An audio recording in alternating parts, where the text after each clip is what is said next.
India जो कि world third largest automobile market है आफ्टर चाइना एंड अमेरिका। और आज के टाइम पे जहाँ ग्लोबल क्राइसिस में फ्यूल के प्राइसेस के रेट 100+ हो गए हैं, गवर्नमेंट अपील कर रही है पब्लिक ट्रांसपोर्ट पे शिफ्ट हो जाओ, यूज़ लेस प्राइवेट व्हीकल, और ज़्यादा ही ज़रूरत है तो तभी यूज़ करो।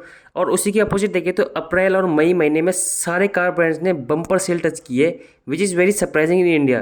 क्योंकि जिस देश में बंदों की मिनिमम सैलरी 15,000 तक हो, वहाँ कार हर महीने कार कितनी अच्छी सेल, थोड़ा सरप्राइजिंग तो लगता ही है।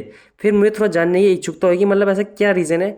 एक रिपोर्ट के हिसाब से इंडिया में 80% कार फाइनेंस में खरीदी जाती है, मतलब किसी ना किसी तरीके का लोन लिया जाता है कार खरीदने के लिए। और इसी के साथ साथ एक और रिपोर्ट ये शोकेस करती है कि लोग 90% तक कार फाइनेंस करते हैं। मतलब अगर कार का प्राइस 8 लाख है तो 7 लाख का सिर्फ लोन लेते हैं और 1 लाख का डाउन पेमेंट करते हैं। ये कोई बुरी बात नहीं है, इंडिया ऐसे डेवलपिंग कंट्री में जहाँ हर बंदा की सैलरी इतनी नहीं हो पाती, उस हिसाब से ठीक है। पर बात यहाँ भी करती है जब लोग अपनी औकात से ज़्यादा महंगी गाड़ी खरीदते हैं, और इसी के चलते कुछ बैंकिंग क्रेडिटर्स ये बताते हैं कि लोन में सेटलमेंट्स आने में दिक्कत आ रही है। अब ये कोई नई चीज़ नहीं है, इंडिया में पहले भी ऐसी हुआ करता था। राजा लोग मर गए दूसरे की ज़मीन छीनने में, और आज की जेनजीज डूब गई अपनी औकात से महंगी चीज़ खरीदने में। और इसी के चलते इंडिया में इंट्रोडक्शन होता है एसयूवी का, और इसी एसयूवी ट्रेंड के चलते इंडियन कार मेकर्स खूब पैसा कमा रहे हैं, भले ही वो एसयूवी बेच भी नहीं रहे हो। जहाँ पहले ऐसी गाड़ी मिला करती थी, अब इनको ऐसा बना दिया गया है। जहाँ पहले हर गाड़ी के लिए अलग अलग प्लेटफॉर्म यूज़ किया जाता था, अब वहाँ सारे कार ऑटोमेकर्स एक ही प्लेटफॉर्म में सारी कार लाइनअप बना दे रहे हैं।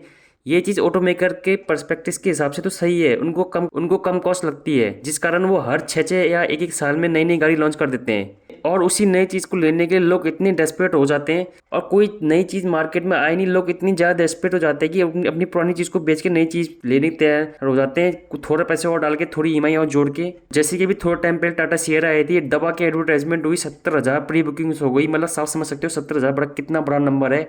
उसके बाद फिर डस्टर आ गई, अब एमजी मैजिस्टर आ गई। मतलब आप समझ सकते हैं कि कंपनी तो अपनी गाड़ी बनाती रहेंगी, उनकी बिक रही है तो बिक रही है। मतलब लोग इंडियंस आर, मतलब क्या बोलूँ मैं।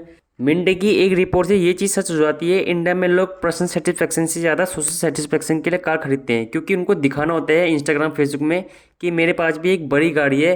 भले ही बंदे की गाड़ी महीने में कभी कभी चले, फिर भी बंदे को बड़ी गाड़ी लेनी है, और ये चीज़ उनको बाद में दुख देती है। हर महीने उनकी सैलरी का 40 to 50% कार ईएमआई में चली जाए। देखने वाले एक ही बार देखेंगे, एक ही बार कॉन्ग्रेचुलेसन भी बोल देंगे, एक बार मिठाई भी खिला देंगे, फिर वो अपने घर तुम अपने घर। क्योंकि इंडिया में कार खरीदना एक आम सैलरीड पर्सन के लिए एक सपने ऐसा होता है, और उस चीज़ को दूसरे के देखी दिखाने के चक्कर में अपनी औकात से बड़ी गाड़ी always regret at the end. वही कार खरीदो तो दूसरों को दिखाने के से ज़्यादा अपनी जेब को सुख दे।